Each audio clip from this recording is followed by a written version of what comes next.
Thank you for joining us today for the MyStar Learning Series on lesson pacing. We'll hear from Chris Gear, MyStar's professional learning coordinator, on how to be efficient and realistic in planning your MyStar lessons.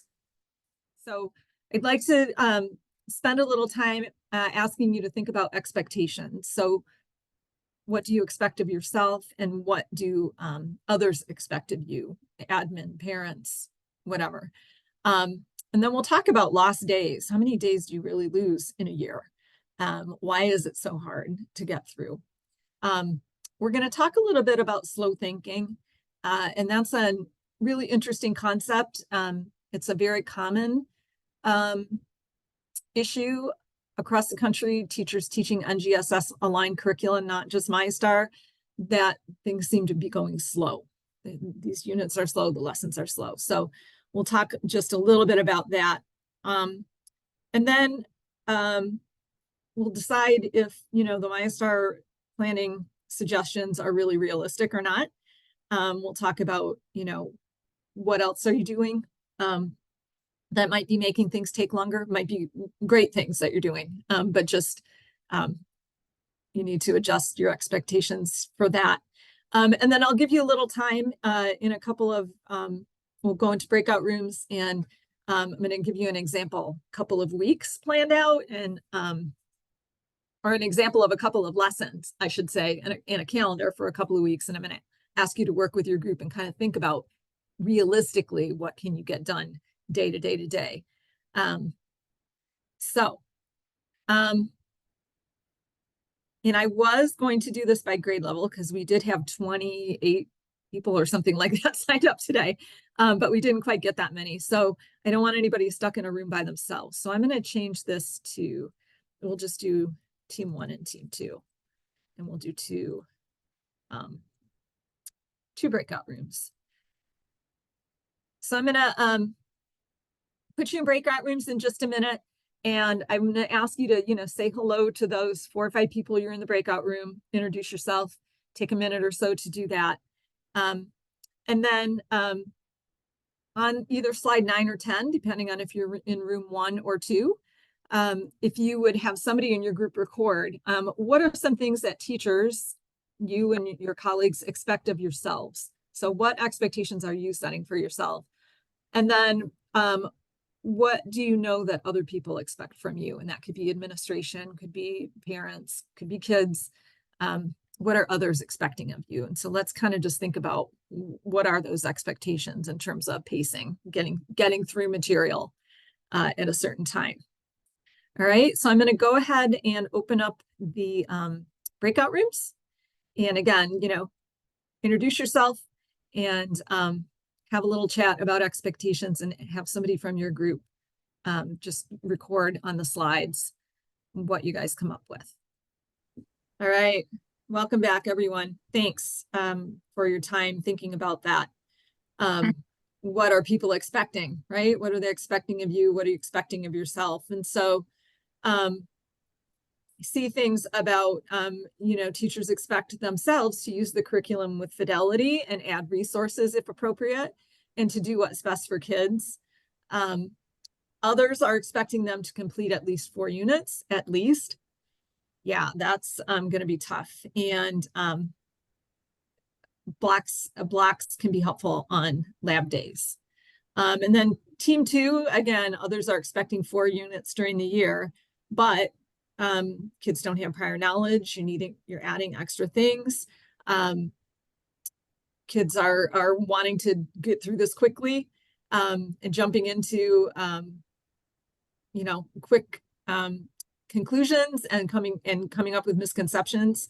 It takes time to dig deeper with students, because they want that simple answer. Adjusting to NGSS and instructional strategies is sometimes a hard jump to make. Integrating PBL, right? You want to do problem-based learning or place-based learning. MyStar is basically problem-based, but if you want to add the place-based piece and personalize it, that's going to take longer. Helping students to be active learners is hard because they're not used to that. They're used to just being very passive. All right. So I spent a lot of time in the classroom and never finished everything that I was supposed to teach, even well before MyStar. So let's think about, I want to just kind of think about some of the things that we're struggling with. So one of the things that somebody mentioned in the opening activity was losing days of instruction. Nobody ever gets 180 days. So I'm going to put you back in your breakout rooms, and I would ask you to consider what are things that cause you to lose instruction. So maybe think back over the last 2 months or so. What are you losing full days for? What are you losing part of a day for? What's going on? And I'm sure it will not take you long to fill up that slide, right? So what's interrupting your instruction on a regular basis? So I'm going to open up the breakout rooms again, and please. All right, everybody's back. Thanks. So yeah, no problem listing a bazillion things that interrupt your schedule. I used to figure when I taught, I really only had 4 days a week because something came up. I see field trips, I see assemblies, fire drills. So there's a fire drill second hour, so you lose half of your second hour. Well, then you don't want to go third and fourth hour, continue on and do a full hour, because second hour is always going to be half a day behind, right? So you do something to stall. Getting pulled out for an IEP. Oh, we only need you for a few minutes. Well, now my whole game plan for that day is blown because, NGSS instructions very dependent on me being there. The computers don't work. You get into the computer lab, or, kids pull out their Chromebooks, and for some reason, there's a computer outage, or, the link isn't working or whatever. We used to have our counselors would come in several days a year and do counseling about scheduling for next year in science class. We had our reproductive health class took place during science class, right? I like somebody here put class size is bigger, so it takes longer. I was talking to Lindsay about that earlier. That's a huge thing. I had sometimes classes of 18 and done classes of 32, and the 18 class would always be done 15 minutes early. And that was just from the schedule being unbalanced, right? It wasn't that we had really small class sizes, just you get that one small class, you're like, holy cow, I could teach completely differently. So what I'd like you to think about, though, is this something that you can control or not? And if it's something that you can't control, sometimes you need to give it up. You need to not let yourself be stressed about it. And so one of the Stephen Covey's 7 habits is being able to work within your circle of influence and let things that are out of your circle of influence, let them go. And so those lost days of instruction, for the most part, are they within your circle of concern, your circle of influence, where, yeah, this is a problem, I might be able to fix it a little bit, but, it's not entirely in my control? Or the circle of control is like, yeah, I can make that decision and we can fix that tomorrow. So if you would just share in the chat, do you feel these lost days of instruction, is that a circle of concern? You're worried about it, but you have no control. Circle of influence, yeah, if I, worked with people, I could maybe change it a little bit. Or a circle of control, like you can totally manage it. So in the chat. Circle of concern. I see circle of concern.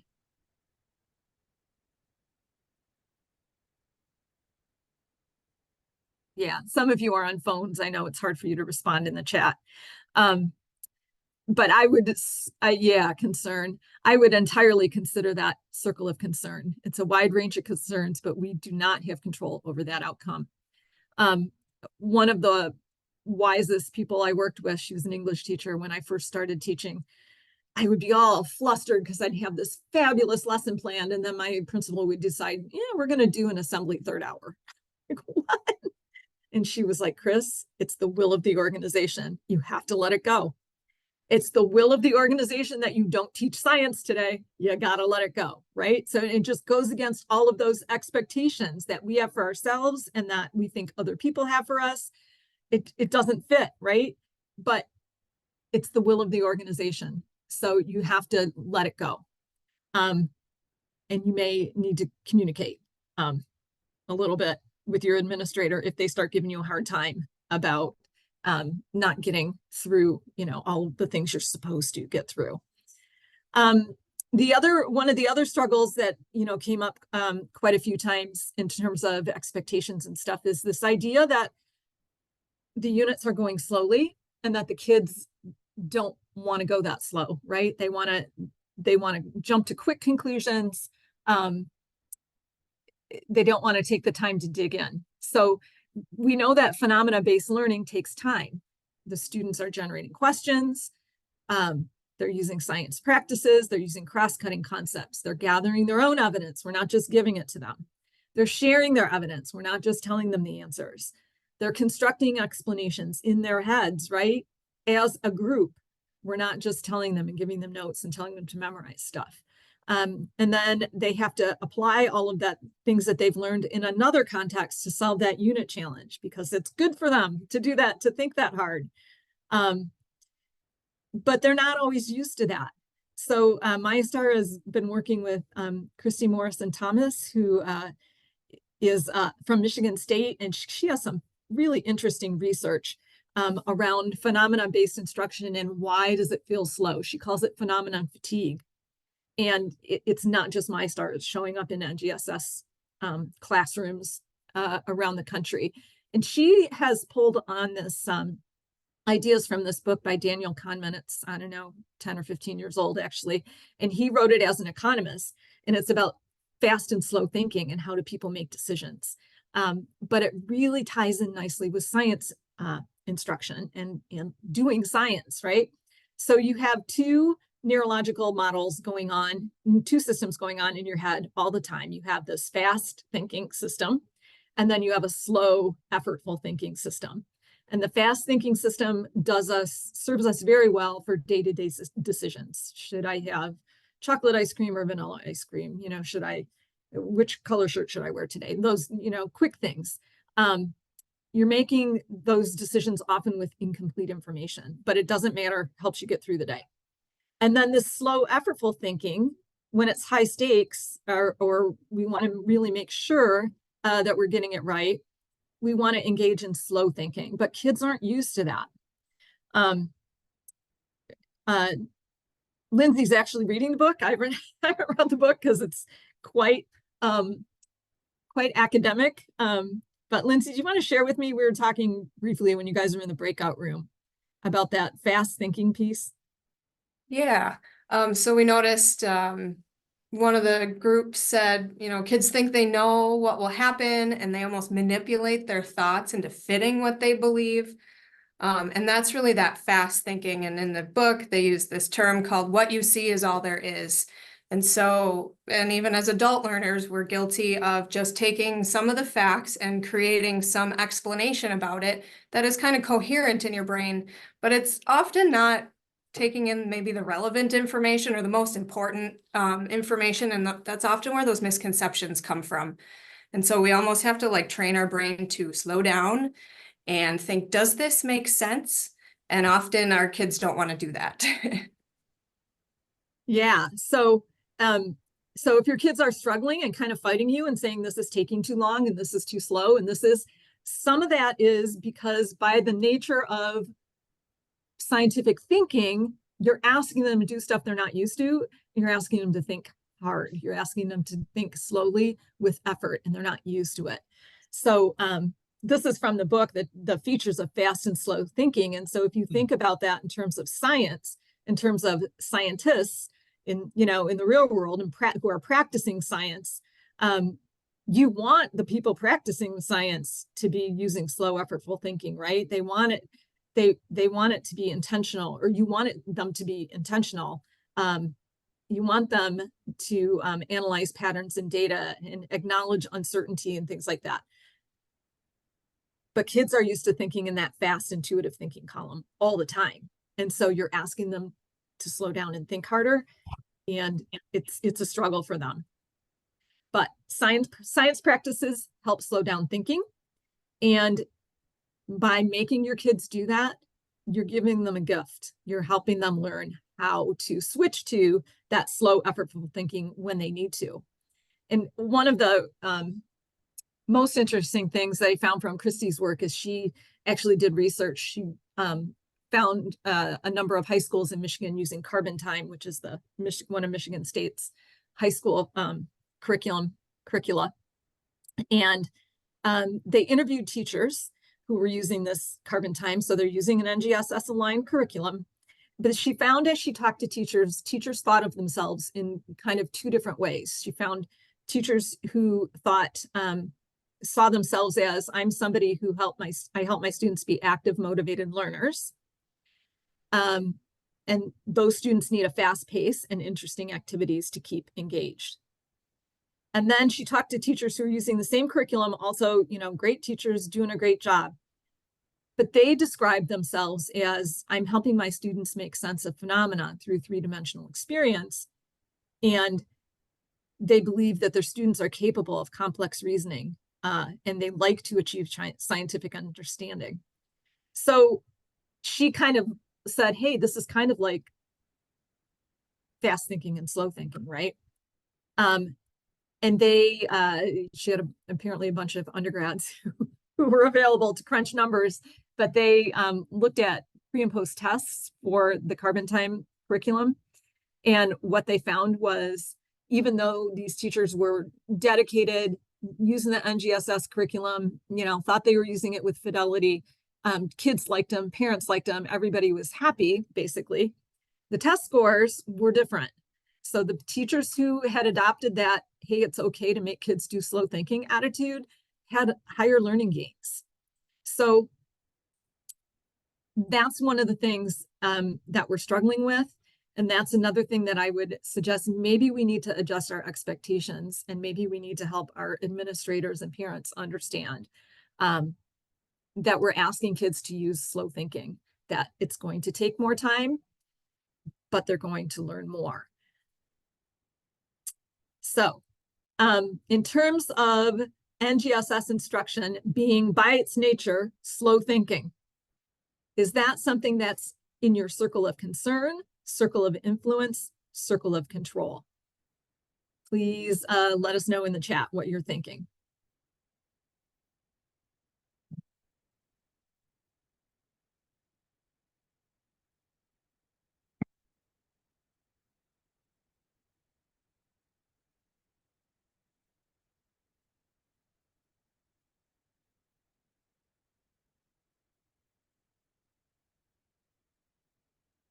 So we've got some circle of influence and some circle of control.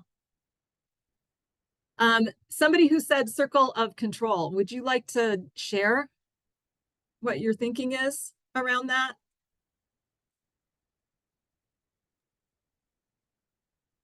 I said circle of control just because we are on track and on pace to get 4 units done this year. I'm 6th grade and we have the 80-minute blocks 3 days a week. So I think I have enough time left, because I'm just finishing up my 3rd unit, that I can slow those kids down and make them work harder than they want to work to get that slow thinking out of them. All right, awesome. How about somebody who said circle of influence? Want to just say more about that?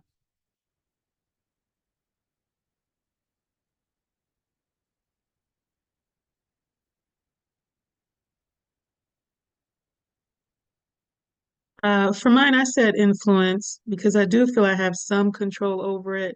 We are moving slowly, but I also have administration telling me, you need to finish this many units. So I'm moving slowly, but is it too slow? I need to move a little faster because I do have expectations from the district. Okay, so there's some conflict there. Yeah, some things that you would probably prefer to do slightly differently. One of the best things that we can do is to help our administrators understand why this takes longer. And we do, MyStar has a few materials that you can use to have that conversation with your administrator. Maybe it's something that happens, your department chair takes the lead on that. Or maybe it's a conversation with your curriculum director or maybe even it becomes something that a union rep, helps you have that conversation. But if you're getting a lot of pressure, I think that might be a conversation to have with administration, and I would be happy to help you provide, support to have that conversation too. So let me know. I do not want people to be stressed about not teaching fast enough when they're trying to teach with fidelity. And I'm happy to try to help you resolve that. All right. So another struggle that people brought up is, the lesson plans, it says it's supposed to be in 4 days or 5 days, and it's taking me longer. What's going on with that? So this is just a kind of a generic plan. In a perfect world, in 50 minute periods, in an average MyStar lesson that only has one uncover share cycle. A lot of ours have 2 now, but just if there's one uncover share cycle, your lesson plan for the week might look like this. You might start with lesson 2, anchor and uncover on Monday, do the share on Tuesday, do the unit summary table and vocab, and then do the connect on Wednesday, and then do the check your progress on Thursday, and maybe even have time to start the anchor for the next lesson, and then move on Friday. That's really ideal, right? But I'm going to put you back in your groups, and I'd like you to just jot some thoughts. How do you feel about that? What do you agree with? What looks good, doable, reasonable? What would you like to challenge? Like, what's not realistic there? What's going on in your classroom or in your school or whatever that we're not accounting for when we look at this? And I'm not talking about those interruptions from the school, but just what happens in a classroom every day. For example, what if you have to pass papers back and that takes 10 minutes, right? So what are some things that are going on in the classroom that aren't accounted for in this plan? What do you think looks good about it? What would you like to challenge? So we'll give you a few minutes to do that, and I'm going to put you back in your breakout room. So we have slide 28 and 29. And if someone in your group would record your thoughts, and then we'll come back together in about 4 or 5 minutes.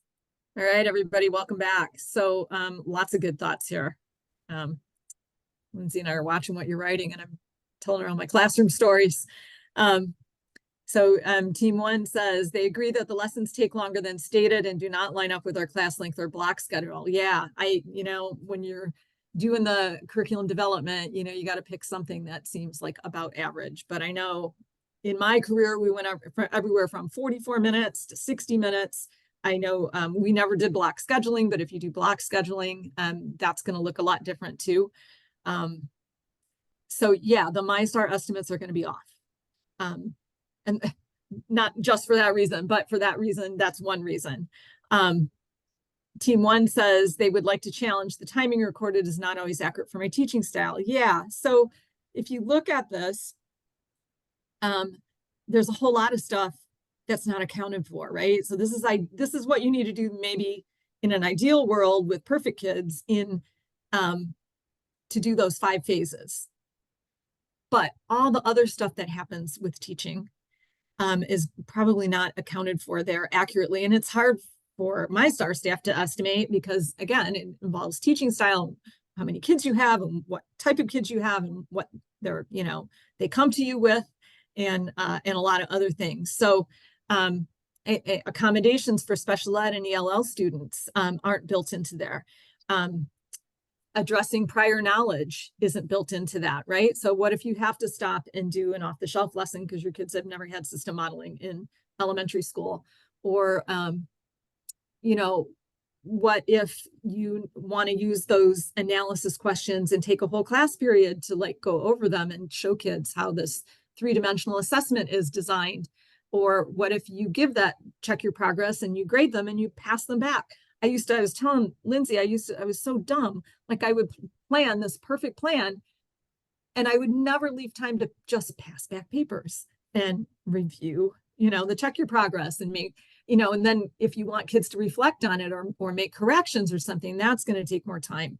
If you're going to use some of the reteach activities that are in the embedded assessment lessons, that's going to take time. Maybe you want to do the differentiated reading in the classroom, right? So that kids have the support of having you there, and because the kids don't do homework, or a lot of your kids don't do homework, or whatever.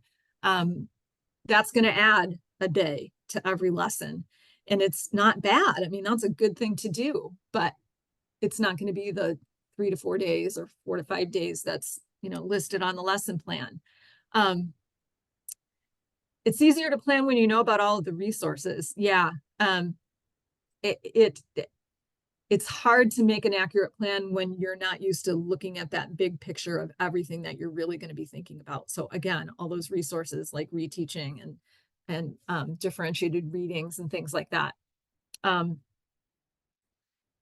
Use your do now portion of the class for vocabulary. Okay. So that's a good tip. Vocab takes a while, or they use it wrong, and you're trying to correct it. I was telling Lindsay how long it takes a 6th grader to copy anything off the board. So sometimes you want to either really shorten those definitions, or even pre-print sometimes. Like sometimes my kids with IEPs, I would print the teacher version and just hand it to them. Like, we're not gonna play this game because it could take you 3 hours to copy this for what? So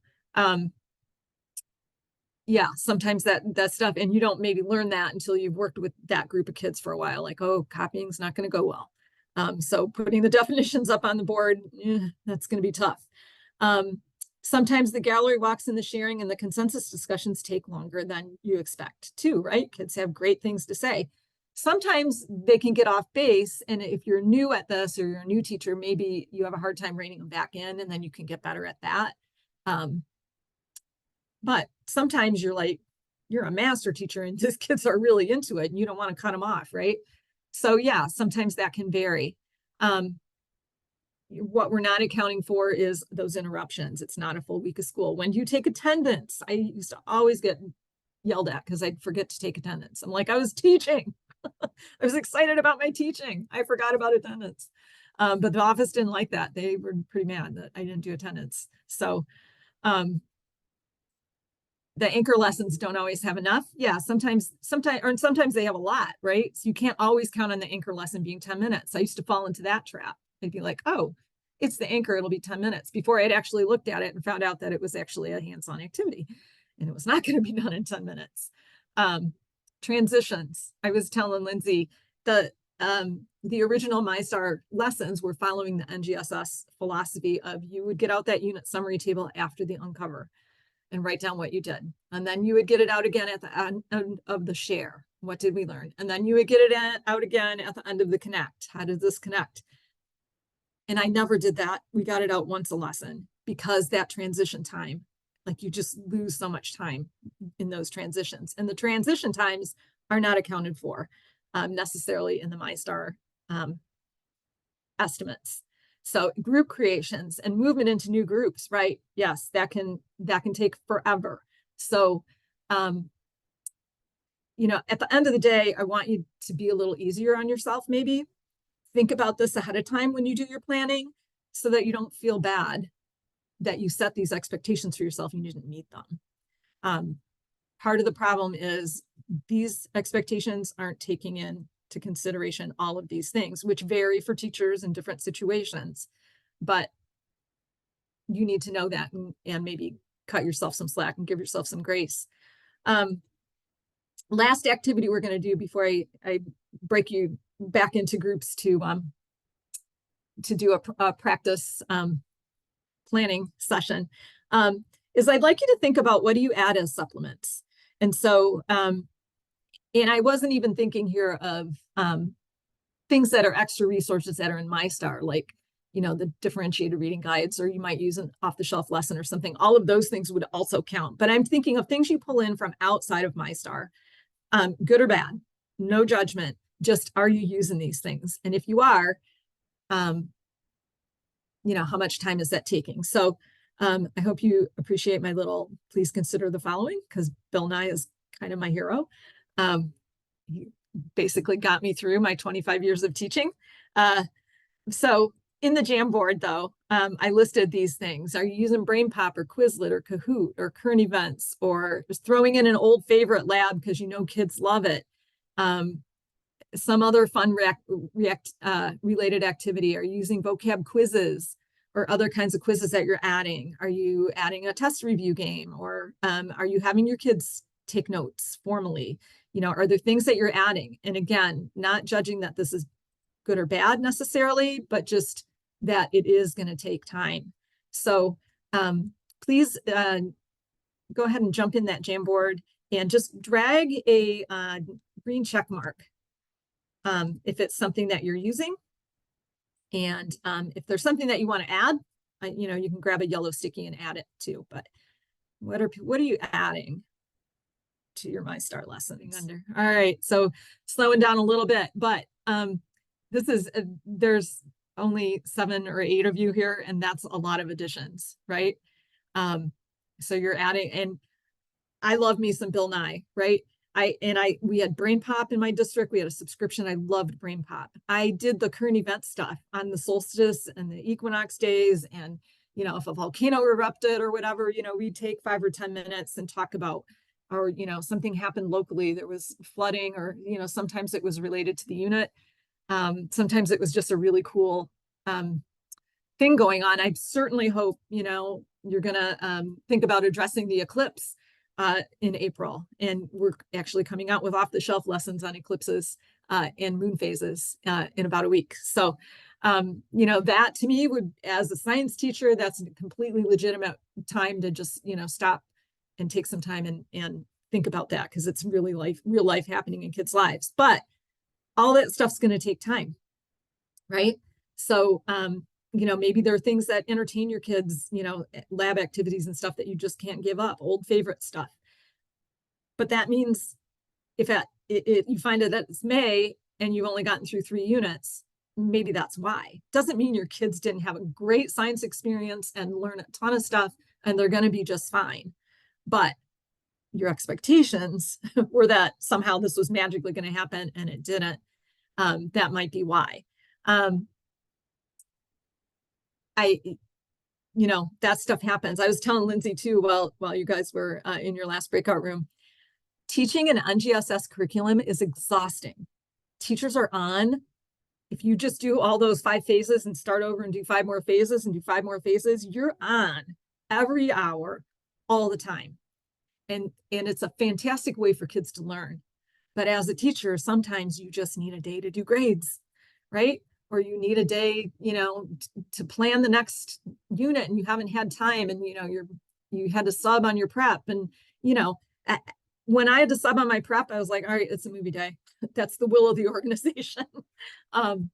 So sometimes you need to give kids a day where they're just doing that differentiated reading guide and they're quiet for the most part, and they're working on their own for the most part. I know that doesn't happen in real life completely, but sometimes you need 25 minutes of Bill Nye so that you can, you know, deal with something else that's going on, some other crisis or whatever. So again, you know, not saying it's bad to add stuff, but when you're thinking about realistically setting expectations and planning, remember that these things are going to add also. So if you add 2 or 3 of these things to every lesson, or 1 or 2 of them to every lesson, you're probably not going to get 4 units done. Not a bad thing necessarily, but you know, I would like you to not be frustrated about it. So with that said, your decision to add supplemental activities in the chat, is that circle of concern, circle of influence, or circle of control?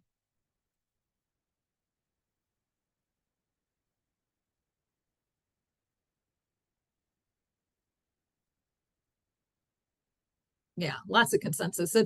I would agree. You know, definitely that's your circle of control. So I just would like you to think about, what are the things that you can't control? Let's let those go.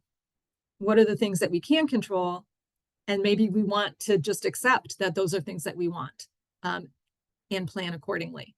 you know, maybe there's, you're going, well, maybe I could speed things up a little bit if I dropped you know, some of those extra things or whatever.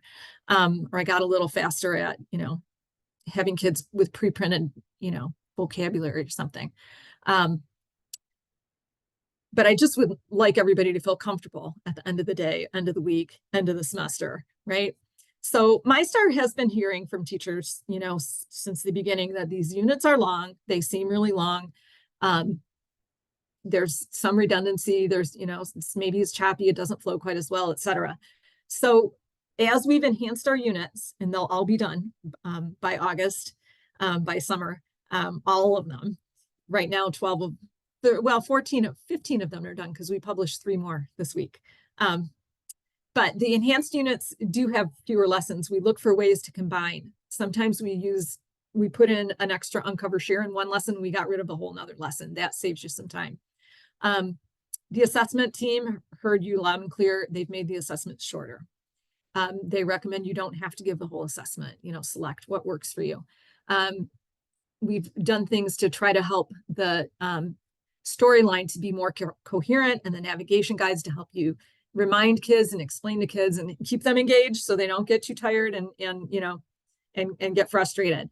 But at some point it's an NGSS curriculum, and we don't want to get rid of the NGSS-ness of it. So what I'd like you to do, I'm going to put you back in your rooms for about 15 minutes or so. And I'd like you to look at, here's 2 generic middle lessons, lesson 2 and lesson 3. And I have team 1 and team 2. You have 2-week calendars here with some interruptions, because in real life, that's what happens, right? So if you would work with your group and take these chunks and, you know, just copy paste them and drop them in and try to do realistic planning, and go ahead and add, you know, if there are things that you think you need to add that you haven't thought about, besides just these phases that make sense, or that you would probably do in your classroom. And you may not get all 2 lessons in that 2 weeks. You might only get 1.5. That's fine. But just take some time and talk to each other about that, and see if you can put together a 2-week plan, given this kind of generic thing that you're seeing here on slide 34. Go. All right. Thanks, everybody. So I hope that was an interesting experience. Does anybody have any thoughts, aha moments, things that occurred to you, maybe something you see on the other team that the other team did, that you'd like to call out or mention? I'm a little envious that some people that were in my group have a learning center where the 504 and special ed students can go and get their tests read to them. Yeah. We're a small district, so I don't have that luxury. So I read the test to everybody, and those that can read it on their own can go ahead and do it at their pace, but holds up the whole class because. Yes. Yeah. So you're going to want to budget an extra 10 or 15 minutes on test days. Yep. Yes.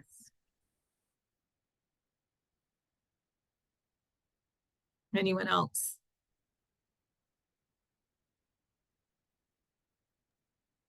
I just like the idea of the explanation of how it's considered slow learning and how that can have a better outcome for the students, as opposed to just like rushing and giving them answers and knowledge to move them along quickly.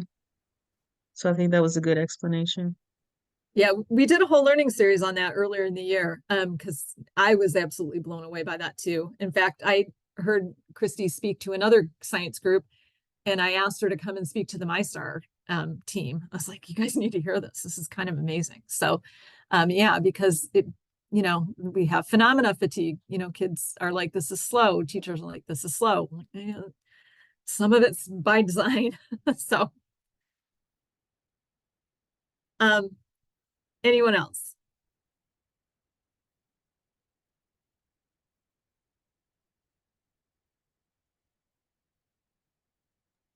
One of the things that I had brought up is that we are one of the schools where some kids do leave with another support staff, and when they're out of the room and they don't come back soon, I can't continue with my lessons. Yep. So it may something like an embedded assessment may seem like it should take 10 or 15 minutes, and it does for most kids, but my hour is wiped out. Yep. I can't do anything after it. Yep. You know, show Yeah. a Mark Rober video or something. Yeah. And that's the reality, right? So, Yeah. and that's not something you can control. No. But it would be good if you would think about it when you're planning so that you're not setting your own expectations up to be crushed, right? Yeah, there are things that's where it's the will of the organization. It's what we have to work with. And you just need to make sure that you don't set yourself up to be frustrated. There is one thing that I saw on these. If I were doing this, I would probably say I could not teach both of those lessons in 2 weeks, especially with 2 days that had interruptions. But I just would like to let you know that when this share, that's a lot of stuff. And I always underestimated how long it was going to take to fill out that unit summary table and do the vocabulary. And the differentiated reading assignment should, unless you're assigning it as homework, that's 30 to 40 minutes by itself if you let kids actually just do the work in class. So just keep that in mind, that, make sure you budget enough time for those. If you're going to do that reading assignment in class, make sure you give yourself at least half of a class period, maybe a little more. We kind of wrote them so that it could be used as subplans. And the idea is it would take the average kid maybe 30 minutes to do it, 40 minutes. So that it could be useful as a subplan. So anyway, all right. Thanks so much for your time. We have just a few minutes left. I do have a couple of slides here. If you wouldn't mind grabbing one of these, they're just text boxes made to look like sticky notes. And tell us one thing maybe that you can take away for today. And while you're thinking about that, I'm going to just run through the couple of announcements that we have. And on slide 38, we've done this topic a number of times, and we always focused on how to streamline, where can you cut corners? How can you speed up processes? Not bad. Didn't solve everybody's problems, but there are tips and tricks. And so there's session resources there. We do have upcoming sessions on systems and system models and our new Eclipse lesson and some place-based stuff and some more phase 2 stuff. So between now and the end of March, check out your dashboard and join us again. We are also going to be at MSTA. We have a full slate of stuff for you to join us at MSTA if you would like. And we invite you to join our Facebook group if you haven't already. Be happy to have you do that.